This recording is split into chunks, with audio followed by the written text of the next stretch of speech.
Hey, good evening. I'm Gadi Schwartz coming to you from Los Angeles. And everything we know about the art of diplomacy was rewritten today as the president of the United States told off Ukraine's president before kicking him out of the White House. Your country is in big trouble. Wait a minute. No. You've done a lot of talking. Your country is in big trouble. I know. You're not winning. You're not winning this. All that happening in full view of the cameras. So where does this leave peace talks? And what about the mineral deal that was supposed to be signed today? Can Zelenskyy do a deal with the United States? After what I saw, I don't know. Plus, the latest on the mysterious death of actor Gene Hackman and his wife in Santa Fe, New Mexico. And this isn't a scene from some disaster movie you're looking at. Those are real-life window washers, literally hanging on for dear life. Those are just some of the stories we are following tonight. There is a lot more to unpack. So let's get going, because this is Stay Tuned Now.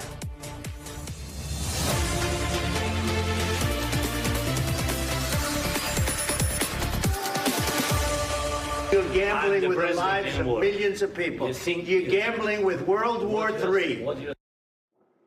That was the scolding heard round the world. What went down in the White House, the Trump-Vance tag team berating of Zelenskyy, happening full view of the cameras, was seismic enough to have maybe just shifted international relations as we know them. And tonight, the two empty podiums at the White House say it all. No deal, no peace. Ukraine's Volodymyr Zelenskyy asked to leave the White House with the future of his country very much in question over what the Trump administration is calling disrespect. Now, what this means for the war in Ukraine now in its third year, we're going to get into all that. But what sparked this?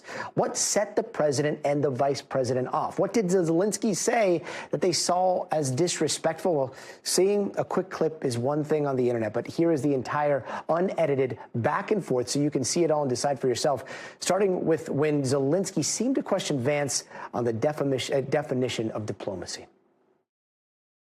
What kind of diplomacy, JD, you are speaking about? What do you mean? I'm talking about the kind of diplomacy that's going to end the destruction of your country. Yes, but if you Mr. President, with respect, I think it's disrespectful for you to come into the Oval Office and try to litigate this in front of the American media. Right now, you guys are going around and forcing conscripts to the front lines because you have manpower problems. You should be thanking the president for trying to bring an end to this conflict. Have you ever been to Ukraine that you say what problems we have? I have been to. Come once. I've actually watched and seen the stories, and I know what happens is you bring them on a propaganda tour, Mr. President. Do you disagree that you've had problems bringing people into your military? And do you think that it's respectful to come to the Oval Office of the United States of America and attack the administration that is trying to prevent the destruction of your country? A lot of questions. Let's start from the beginning. Sure. First of all, during the war, everybody has problems, even you, but you have nice ocean and don't feel now, but you will feel it in the future. God bless. You don't know that. God bless. God bless. You will not have a war. Don't tell us what we're going to feel. We're trying to solve a problem. Don't tell us what we're going to feel. I'm not telling you. Because you're in no position to dictate that. That's exactly what you're doing. You're in no position to dictate what we're going to feel. We're going to feel very good. You will feel influence. We're going to feel very good and very strong. You will feel influence. You're right now not in a very good position. You've allowed yourself to be in a very bad position, and he happens to be right about it. From the very beginning of the war. You're not in a good position. You don't have the cards right now. With us, you start having cards. Right now, you don't. You're playing cards. You're playing cards. You're gambling with the lives of millions of people. You're gambling with World War III. You're gambling with World War III. And what you're doing is very disrespectful to the country, this country. That's backed you far more than a lot of people said they should have. Have you said thank you once? This entire meeting? No, in this entire meeting, have you said thank you? You went to Pennsylvania and campaigned for the opposition in October. Offer some words of appreciation for the United States of America and the president who's trying to save your country. Please, you think that if you will speak very loudly about the war, you can... He's not speaking loudly. He's not speaking loudly. Your country's in big trouble. Wait a minute. No. You've done a lot of talking. Your country is in big trouble. I know. You're not winning. You're not winning this. You have a damn good chance of coming out okay because of us. Mr. President, we are staying in our country, staying strong. from the very beginning of the war. We've been alone, and we are thankful. I said thanks you haven't in been this alone. cabinet, You and haven't not been only alone. in this cabinet. We gave you, through I this said stupid president, $350 billion. You voted we gave for you your military president. equipment, You and you voted men for are your brave, president. but they had to use our military. What about If you didn't have You our invited military me. equipment, You invited if me you to didn't speak. have our military equipment, this war would have been over in 2 weeks. In 3 days, I heard it from Putin. In 3 days, this is something Maybe new. less. In 2 weeks, of course, yes. It's going to be a very hard thing to do business like this. I Again, tell you. just say thank you. I said a lot of times thank you to American people. Accept that there are disagreements, and let's go litigate those disagreements rather than trying to fight it out in the American media when you're wrong. We know that you're wrong. But you see, I think it's good for the American people to see what's going on. I understand, sir. I think it's I very understand. important. That's why I kept this going so long. You have to be thankful. You don't have the I'm cards. thankful. You're buried there. Your people are dying. tell you You're again, running I low know. on soldiers. Listen, Don't please you're running be low on surprised. soldiers. It would be a damn good thing. Mr. And then you tell us, I don't want a ceasefire. I don't want a ceasefire. I want to go, and I wanted this. Look, if you could get a ceasefire right now, I tell you, you take it so the bullets stop flying and your men stop getting killed. Of course, we want to stop the war. But you're saying you don't want a ceasefire. But I said to you, I want a ceasefire. with guarantees. Because you'll get a ceasefire faster than an agreement. Ask our people about ceasefire, what they think. That wasn't doesn't with matter me. for you what- That what wasn't this with me. means. It That was wasn't with with you. a guy named Biden, who was not a smart person. This That is was your, with, this that is was with your Obama. president. It was your president. Excuse me. That was with Obama, who gave you sheets, and I gave you javelins. Yes. I gave you the javelins to take out all those tanks. Obama gave you sheets. In fact, the statement is Obama gave sheets and Trump gave javelins. You got to be more thankful, because let me tell you, you don't have the cards. With us, you have the cards. But without us, you don't have any cards. One more question to Mr. Vice President. I'm sorry. It's going to be a tough deal to make, because the attitudes have to change. What if Russia breaks ceasefire? What if Russia breaks peace talks? What do we do then? I understand that it's a heated conversation right now. What are you but saying? what if She's asking, what if Russia breaks the ceasefire? What if anything? What if a bomb drops on your head right now? But they have Okay? broken What if they ceasefire broke it? many I don't know. They broke it with Biden, because Biden, they didn't respect him. They didn't respect Obama. They respect me. But what- Let me tell you, Putin went through a hell of a lot with me. He went through a phony witch hunt where they used him and Russia. Russia. You ever hear of that deal? That was a phony Hunter Biden, Joe Biden scam. Hillary Clinton, Shifty Adam Schiff. It was a Democrat scam. And he had to go through that. And he did go through it. We didn't end up in a war. And he went through it. He was accused of all that stuff. He had nothing to do with it. It came out of Hunter Biden's bathroom. It came out of Hunter Biden's bedroom. It was disgusting. And then they said, oh, the laptop from hell was made by Russia. The 51 agents. The whole thing was a scam. And he had to put up with that. He was being accused of all that stuff. All I can say is this. He might have broken deals with Obama and Bush, and he might have broken them with Biden. He did, maybe. Maybe he didn't. I don't know what happened. But he didn't break them with me. He wants to make a deal. I don't know if you can make a deal. The problem is, I've empowered you to be a tough guy. And I don't think you'd be a tough guy without the United States. And your people are very brave. But you're either going to make a deal or we're out. And if we're out, you'll fight it out. I don't think it's going to be pretty, but you'll fight it out. But you don't have the cards. But once we sign that deal, you're in a much better position. But you're not acting at all thankful. And that's not a nice thing. I'll be honest, that's not a nice thing. All right, I think we've seen enough. What do you think? Huh? This is going to be great television, I will say that. Lots to unpack there. NBC's Yamiche Alcindor joins us now from Washington. Yamiche, what happened right after that went down? Well, first of all, of course, that was an extraordinary exchange. We've never really seen anything like that in the Oval Office, with the President of the United States really getting into a combative and testy exchange with the President of Ukraine. After the cameras left the room, White House officials tell me that the President huddled with his advisors and decided that President Zelenskyy needed to leave the White House in short order, as the Secretary of State and the National Security Advisor were telling Zelenskyy he needed to leave along with Ukrainian officials. The President went online and posted that Zelenskyy was not ready for peace and that he could come back when he was ready for peace. The White House also says that Ukrainian officials were trying to stay and continue meetings because they were going to sign a rare earth minerals deal, as well as hold a press conference. But the President of the United States and White House officials said they did not want to do that, and they told the Ukrainians they had to leave, and they went out the door. I'm told now that the President is possibly open to Zelenskyy coming back at some point, and he told reporters on the White House South Lawn as he was getting on a plane to go to Florida that he was open to Zelenskyy talking about it, but he believed that Zelenskyy right now is not ready for peace. And instead, he said that the president of Russia is actually the one who wants peace and wants the fighting to stop. So really a tough day here at the White House, an extraordinary day at the White House. And President Zelenskyy is also saying that while he doesn't like the way that things went, he's saying that he didn't think he did anything wrong. Gabe? Yeah, and we just saw him coming out and getting in that SUV. It looks like right after leaving the White House in that SUV, Zelenskyy started tweeting, "Thank you to America, thank you to the president," starting to give interviews with the same kind of tone. Like, what's he saying right now?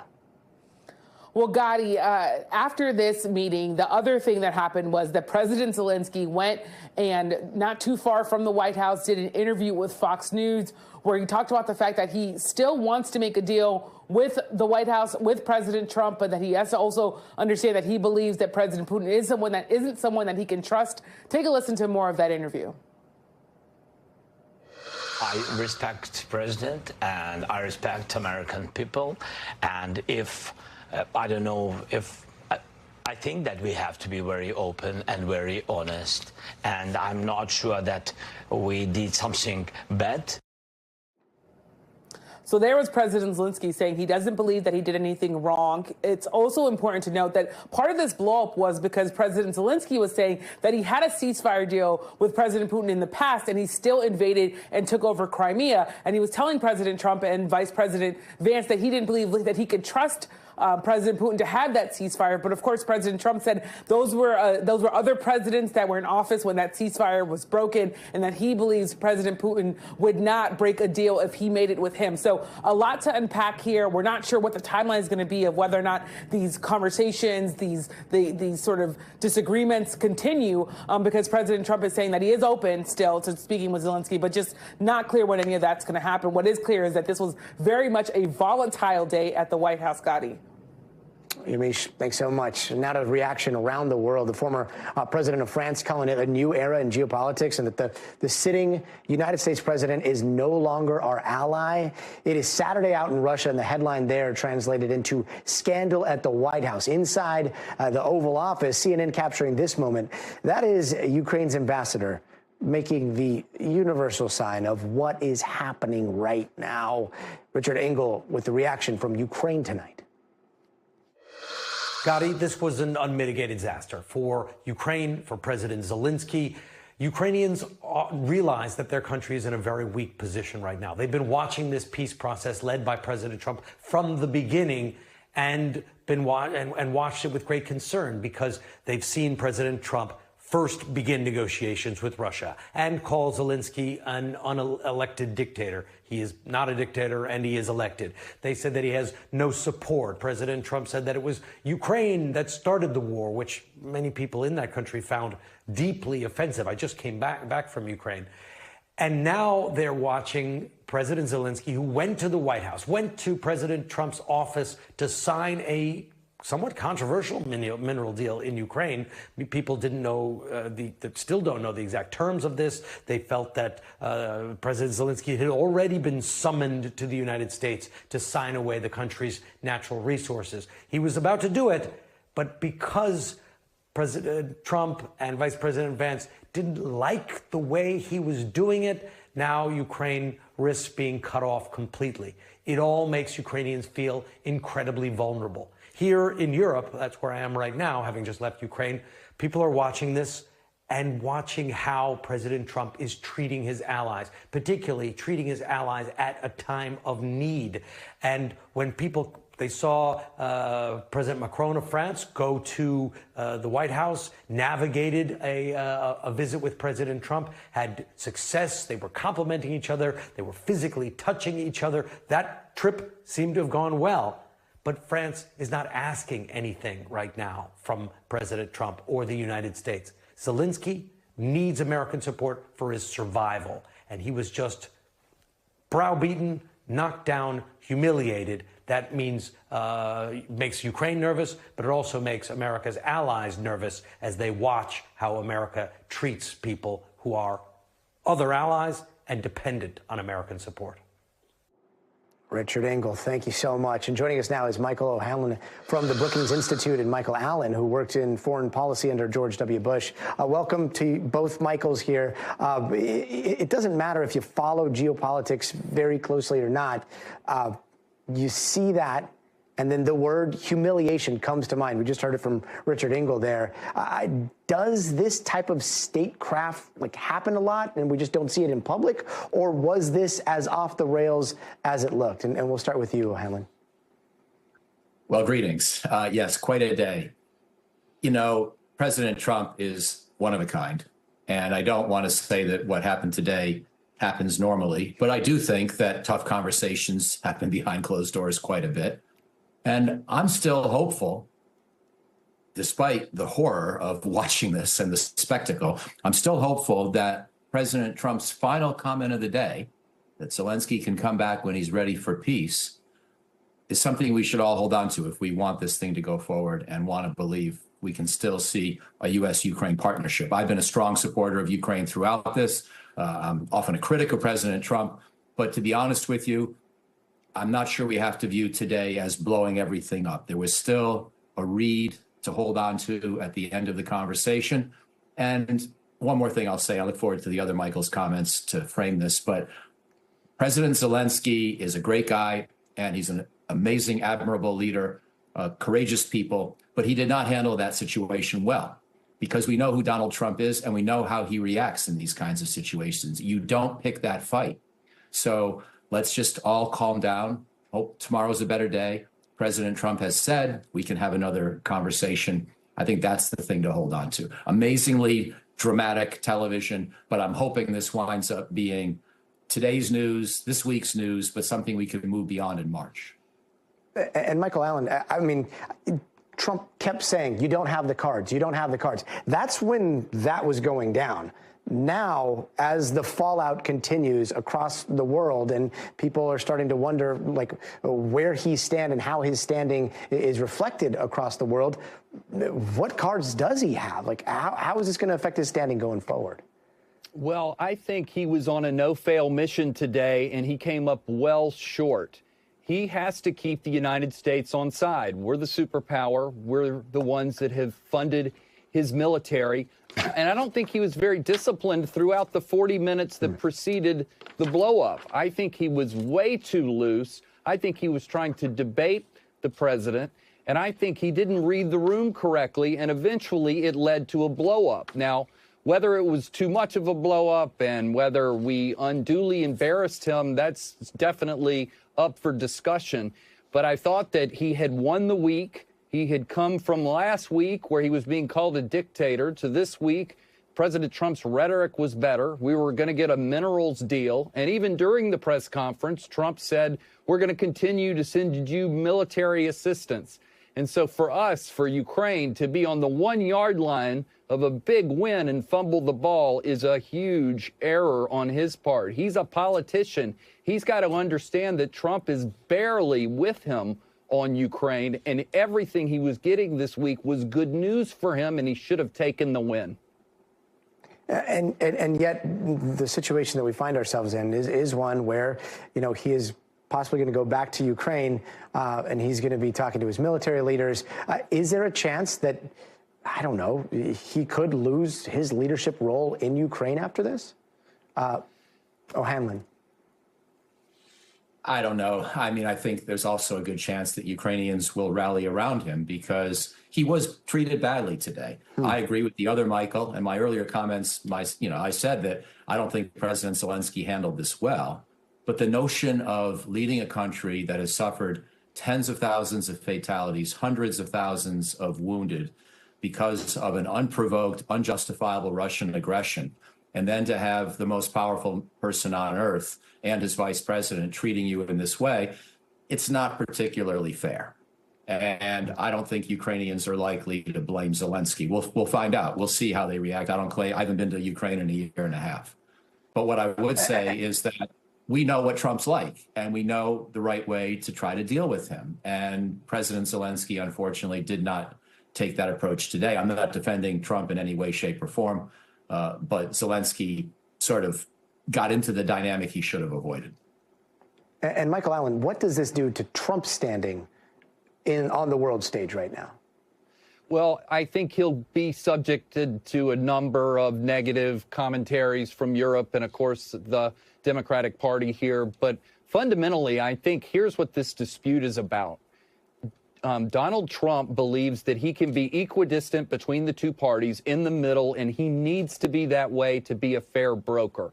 And Zelenskyy is looking at this and saying, we were invaded. It's Putin that's the guilty party. You should be on our side.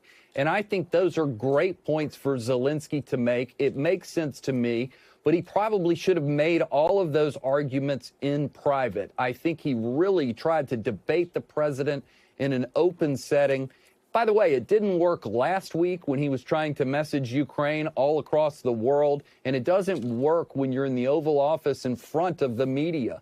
He should have been more disciplined. He should have said thank you. He should have talked about what he talked about, but he didn't need to repeat and argue his case over and over for security assurances.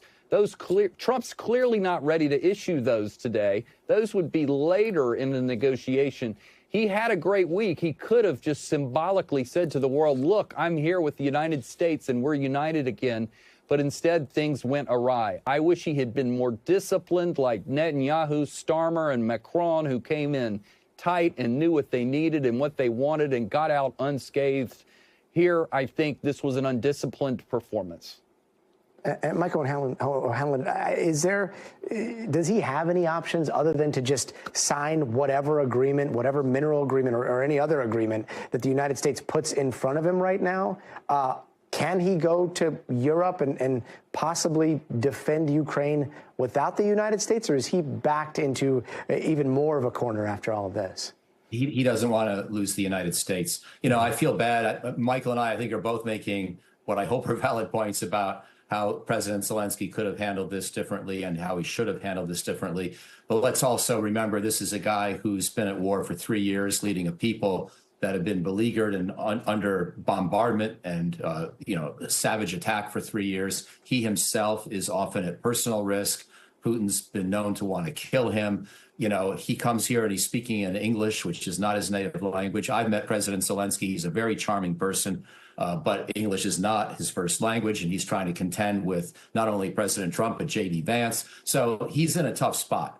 He should have handled it differently, but my heart goes out to him. He's an amazing, charismatic leader who's kept his country together for all this time, but he still needs the United States. That's the bottom line. Yes, Europe might be able to keep him afloat, hold on to much of his country, prevent a complete Russian victory, but he doesn't want to be in that position. He needs to be with the United States. Yeah, and he seems to be on quite the apology, or at least the thank you tour. A little bit ago, Zelenskyy was on Fox. He was talking about the relationship that Ukraine has with the United States. Let's just take a look at this. Do you think your relationship with Donald Trump, President Trump, after today, can be salvaged? Yes, of course, because it's relations more than two presidents. It's the historical relations, strong relations between our people. And that's why I always began with to thank your people, from our people. And this is the most important. And of course, thankful to President and of course to Congress, but first of all to your people. Your people helped to save our people. So, Michael Allen, is this enough? Is groveling at this point going to be enough to salvage the relationship? I think we can put this back together again. I'm definitely with Michael O'Hanlon in the sense that the president has sort of defined a way to get back into this and to sign the minerals deal. I don't want him to grovel. I don't want him to issue an abject apology, but he could probably say a little bit more about how he regrets the way it all went down. He regrets that this got a little bit too public. He was going in over and over a course of 40 minutes, I think, trying to score points. And I think that's just something that got him in a little bit of trouble in the end. I think he can show some sort of contrition without embarrassing himself or groveling, and then hopefully he can get out of the penalty box and we can get back down to business within the next few days. Yeah. It's always interesting to see if things are going to turn into a debate or just, a photo op. In this day and age, you just never know. Michael Allen, thank you so very much for being with us tonight and offering insight on such a crazy, crazy incident. Meanwhile, the DOGE chainsaw continues to grind through the federal government. Today, hundreds of workers over at the National Oceanic and Atmospheric Administration, or NOAA, lost their jobs. We are talking meteorologists, climate scientists, and those who work with pretty much everything weather and climate related, like tracking and predicting storms, defending against deadly natural disasters. Joining us right now is Tom DeLibertio, one of the workers at NOAA who was just laid off. Tom, I'm really sorry about what happened yesterday, I believe, is when you got the news. What were you told, and what do you think NOAA is going to be like after these cuts? Yeah, so yesterday at about 3:45, I and approximately 600 to 800 other NOAA employees got a boilerplate email similar to what we've seen at other agencies that said, I'm a probationary employee. They can review my performance and that my abilities and skills no longer meet the agency's needs, which is all very, very silly and bunk compared to really anyone who got fired yesterday. And it's a huge deal. This hit every aspect of NOAA, from the weather to climate to folks who develop models to folks who make sure our oceans are safe and make sure ecosystems are healthy. No part of NOAA was left untouched. And how do you think it's going to be able to operate going forward here? Well, it's simple. Today, we're less safe than we were yesterday. You cannot fire this many people at NOAA and not expect some sort of degradation in services provided. And we've already seen that. A weather forecast office in Alaska said that they're no longer launching weather balloons. We use those weather balloons and the data they get to go right into the models that we use, that forecasters use to get a better understanding of our atmosphere. You remove that weather balloon, you're degrading the weather models themselves.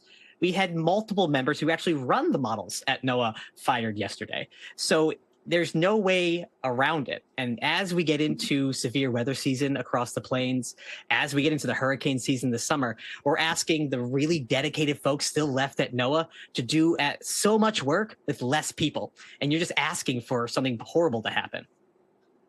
And do you think that will happen soon, or is this going to happen down the road? Or is there any chance that they might be able to, I don't know, automate some of these systems? You know, I hope that nothing bad happens ever. The reason that all of us work at NOAA is because we're trying to help make sure nothing bad happens to Americans. That's literally the reason why all of us work at NOAA. And the thing is, we don't know when things might break down, but we're stressing the system. And none of us at NOAA, none of us who used to work at NOAA want to hear that some community in the United States is the area that suffers the break of when you're stressing NOAA this much.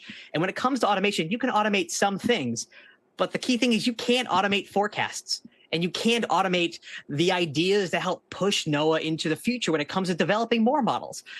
And what we've seen is basically all of those folks with those fresh new ideas got completely wiped out at NOAA.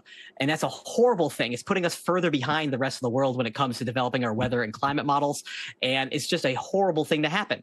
And I can't understand why this would be in anyone's understanding for what could make America great. Tom DeLiberto, again, thank you so much for walking us through this. And I know it's difficult, but the important story to be told. Tom, thank you. Appreciate it. And here's some of the other headlines that we're watching. Guilty today on all charges, including first-degree murder. Joseph Choba way back in 2023. Also, mom, she survived. Now, prosecutors say the crime was motivated by anti-Muslim hate after the Israeli-Hamas war. Chuba now faces life behind bars.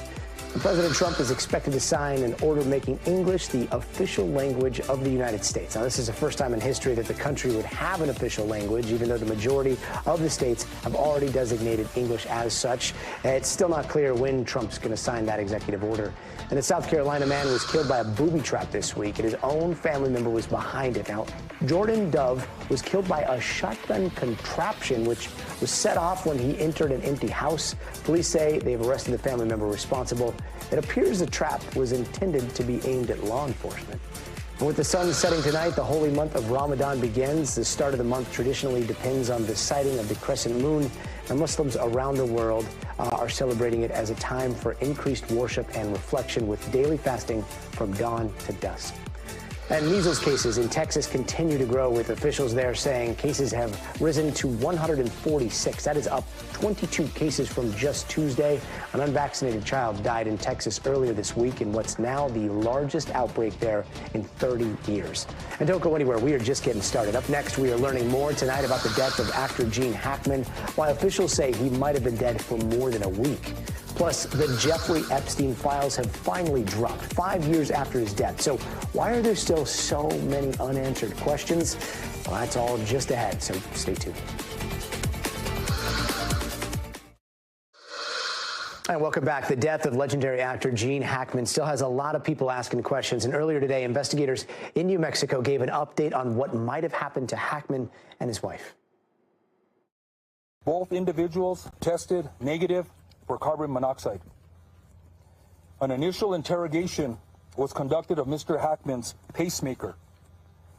This revealed that his last event was recorded on February 17, 2025. That would suggest that Hackman might have been dead for quite some time before he was found. But at this point, investigators don't know for sure. Let's bring in Dana Griffin to talk a little bit more about this. So, Dana, the sheriff there saying no signs of foul play, but the deaths are suspicious. Like, what is the difference between the two, and have we gotten any clarity? Yeah, so foul play is something nefarious, whether it's murder, suicide, something like that. Suspicious means that you can't quite pinpoint exactly how someone died, so you don't have an exact cause, but it is suspicious because you just can't pinpoint what happened. That's why they are taking prescription pills, they've taken cell phones, they've taken a 2025 monthly planner to try to help them piece together any clues that may, solve this mystery, because right now there's still a lot of head scratchers. We know that the couple did not die from carbon monoxide poisoning. So what happened? We just don't know at this point yet. Gotti? And there are a lot of details about what police found inside there, the sheriff's department found inside. And unfortunately, it's 2025. Like, the speculation online is rampant. There's some really wild theories out there. But is there a leading theory that's starting to emerge from, I don't know, maybe authorities on what might have happened if this was accidental or if this was possibly natural? The only thing that investigators have pointed to is potential falls, because both victims were found on the ground, separate rooms. And in one case with Betsy, she was in the bathroom. There was a heater next to her head. And the way that it was positioned, they felt like maybe she had fallen abruptly. And also with Gene Hackman, he had sunglasses and his cane nearby. So a fall, but what caused that fall is still the big mystery. Was this a natural? Was this medical? But the thing is, you've got two people, 30 plus years age difference, different medical histories in two separate rooms. It's a big puzzle. Gotti? Yeah. And again, I mean, Gene Hackman, a fall in your 90s is very different than a fall when you're a lot younger. Something to consider there. Dana, thank you so much. And coming up, the new administration has been saying new Jeffrey Epstein files are going to be coming out, but what wasn't in them has a lot of people outraged. We're going to talk about that, but first, you got to see this. These are a couple of window washers in New York City. They had a terrifying morning. You can see here, they're going to zoom in. Yeah, that's scaffolding caught in the wind, starting to spin uncontrollably. The workers were cleaning outside the 78th floor of that luxury Manhattan high-rise. To make matters worse, neither of the men inside of there were secured to that rig. The spinning got so intense, it started to smash into the building, causing glass glass to fall way down to the street below. Luckily, somehow, no one was hurt. Firefighters were able to save both of those men. Huh, what a close call. We'll be right back.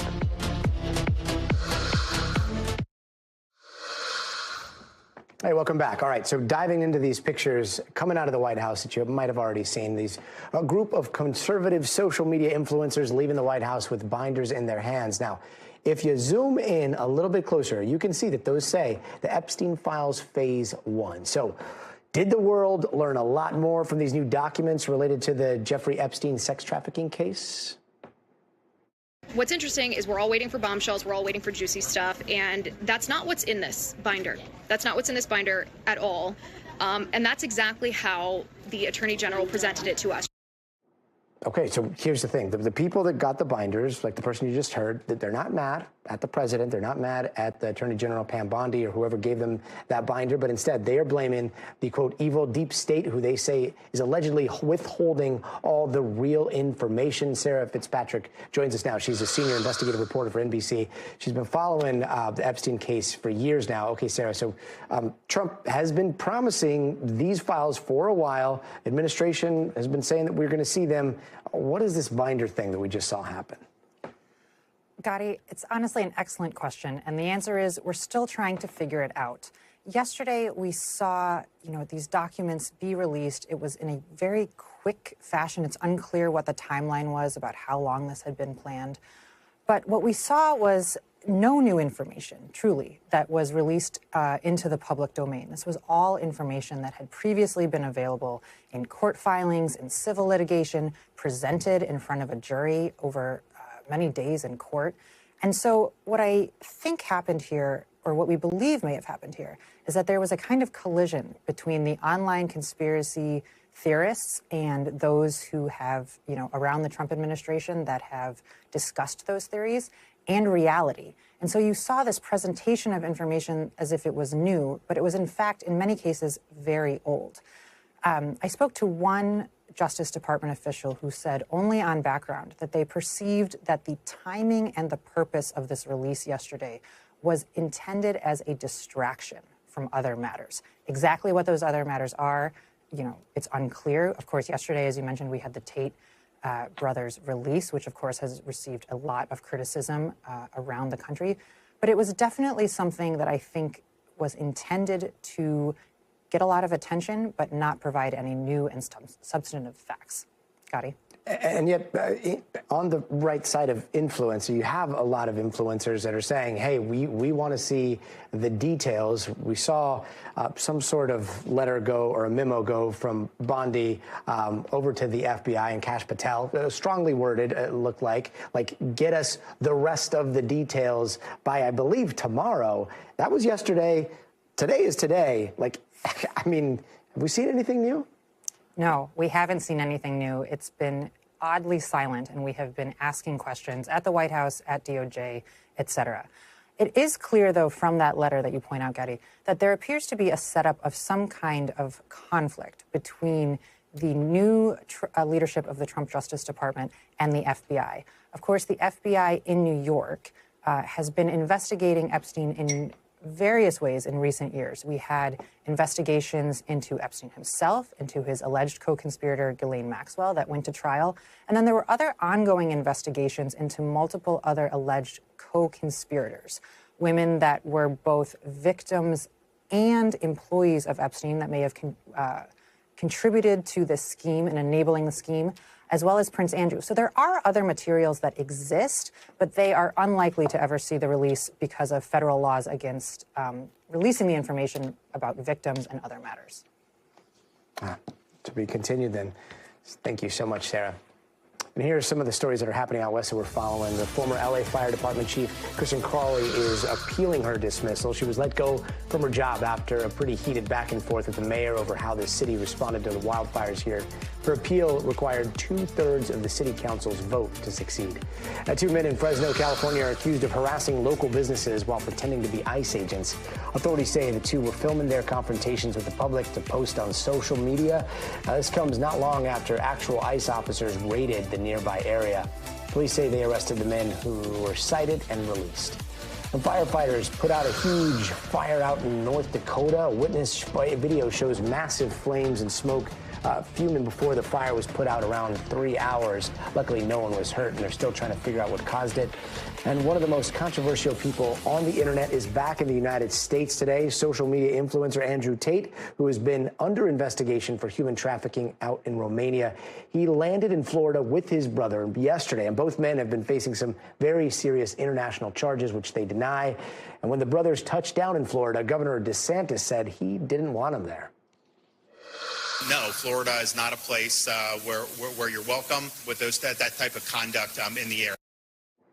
But some of the Trump administration might disagree. Earlier this month, the Financial Times reported that U.S. officials, including Trump's special envoy, brought up the Tate's case to Romanian officials a few weeks ago. Trump says he knows nothing about it, and NBC News has not been able to independently verify that reporting. So what is going on here? And joining us now is Matt Shea, who literally wrote the book on the Tate brothers called Clown World, 4 years inside Andrew Tate's manosphere. All right, Matt, for those who live outside of the manosphere, like, who are these guys? Give us a primer. So Andrew Tate is essentially a misogynist influencer who at one point was arguably the most famous man in the world, one of the most viewed people on TikTok, on X. And he's credited with essentially radicalizing an entire generation of young men towards the far right, not just to misogynistic views, but also to distrusting the media, democratic institutions, and, the liberal, quote, woke agenda in general. He's also someone who's accused of incredibly serious crimes of human trafficking, rape, and physical abuse, allegations which he denies. But there's a ongoing investigation in Romania into Andrew Tate and his brother for human trafficking, in which over a dozen victims, alleged victims, are named. One was as young as 15 in the indictment. And he's simultaneously facing a civil case in the UK and also a criminal case in the UK where police are investigating him for sexual misconduct there as well. In fact, there's an extradition treaty an extradition agreement between the UK and Romania that when he completes his trial in Romania, that he will be extradited to the UK to stand trial for sexual misconduct there. And there's a lot of speculation online right now about whether there's any connection to the Trump administration. But is there actual overlap between Andrew Tate and President Donald Trump?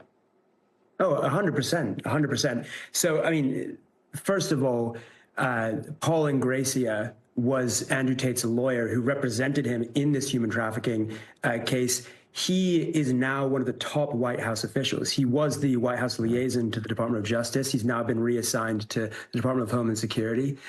He's someone who said that the Tates are totally innocent, that they've been sacrificed, for not agreeing with the woke agenda. Donald Trump Jr. is a fan of the Tates, a friend of Andrew Tate, has said that his detention in Romania is absolute insanity. One of the Doge employees, Elon Musk's Doge employees, appears to be a Tate fan. And this alliance has been in the making for a long time, but it recently reached a head when we actually saw Trump's special envoy to Romania, Richard Grenell, essentially pressure the Romanian government to remove the travel restrictions on Andrew Tate and Tristan Tate. So just to be clear, these guys are under travel restrictions while they are being investigated for human trafficking. Okay, so obviously, if someone was under investigation for those similar crimes in the U.S., they wouldn't be allowed to leave the country, right?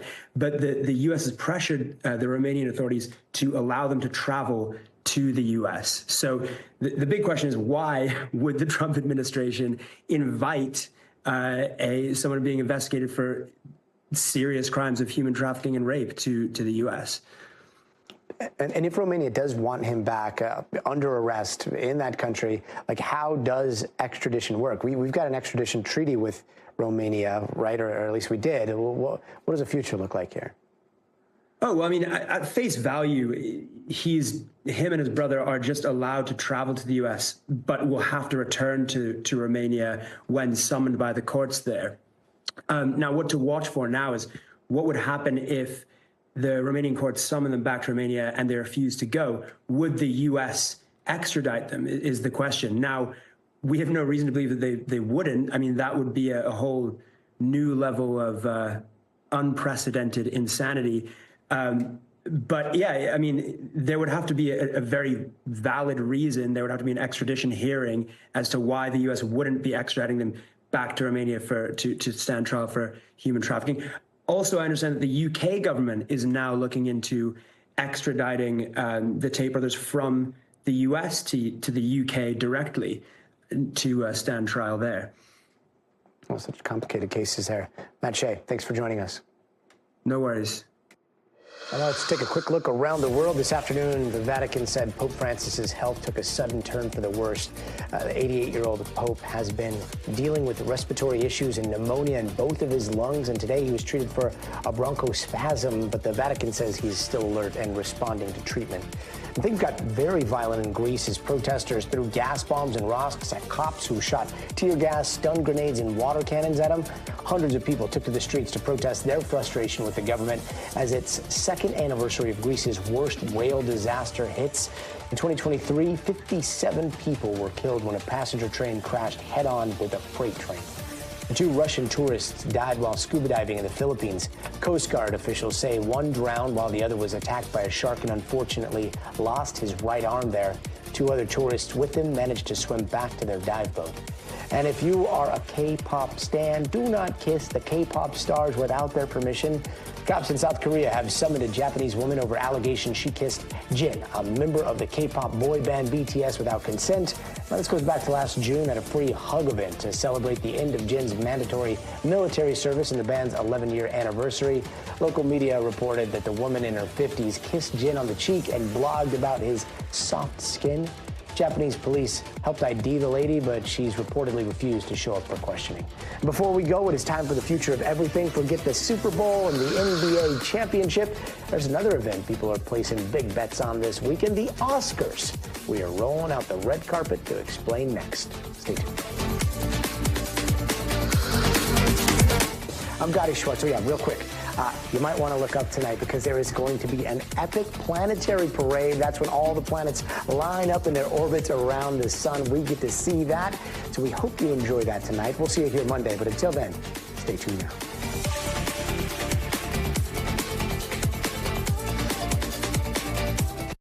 Thanks for watching. Stay updated about breaking news and top stories on the NBC News app or follow us on social media.